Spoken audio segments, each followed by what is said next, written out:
నిజంగా చెప్పాలంటే నాకు వంటలు రావు. కానీ ఇప్పుడిప్పుడు నేర్చుకుంటున్నా. కానీ ఇప్పటిదాకా నేను పోస్ట్ చేసిన అన్ని వీడియోస్ కూడా నా ఫస్ట్ అటెంప్టే.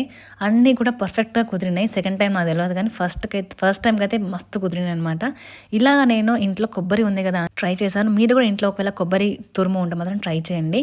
నేనైతే 2 కప్ ఆఫ్ పాలు తీసుకున్నా. అది కొంచెం సేపు మరిగిన తర్వాత ఇలాచి పౌడర్ వేసేసి అండ్ 1 కప్ ఆఫ్ కొబ్బరి తురుము వేసుకొని మంచిగా కలిపేసుకున్నాననమాట. ఒక 3 టేబుల్ స్పూన్ ఆఫ్ షుగరే వేసాను. ఎక్కువ వేయలేదు. అండ్ ఇలాగైతే ఫస్ట్ అది మొత్తం దగ్గర కావాలి అనమాట. నాకు భయమైంది. అయ్యో! ఇది ఫ్లాప్ అయితదేమో అని అనుకున్నా. కానీ చాలా సేపటి తర్వాత మంచిగా దగ్గరకయింది. అండ్ ఇలాగైతే నేను 2 స్పూన్స్ యూజ్ చేశాననమాట. లేకపోతే మన చేయి కూడా యూజ్ చేయొచ్చు. కానీ మనం మంచిగా షేప్ రావాలనుకుంటే చిన్న చిన్నగా అలాగ స్పూన్స్ యూజ్ చేయండి. ఇలాగైతే ఇంట్లో నేను ఫస్ట్ టైమ్ ట్రై చేసిన. బట్ ఎగ్‌దమ్ వచ్చింది. సో, మీరు కూడా ట్రై చేయాలనుకుంటే ఖచ్చితంగా ట్రై చేయండి. పిల్లల లంచ్ బాక్స్‌లో కూడా పెట్టేయొచ్చు. మంచిగా వాళ్ళు ఈజీగా తినేస్తారు. మీకు ఈ రెసిపీ ఎలా అనిపిచ్చిందో అండ్ మీకేమైనా హెల్తీ రెసిపీస్ తెలిసి ఉంటే మాత్రం ప్లీజ్ కమెంట్ సెక్షన్‌లో టైం తీసుకొని కమెంట్ చేయండి.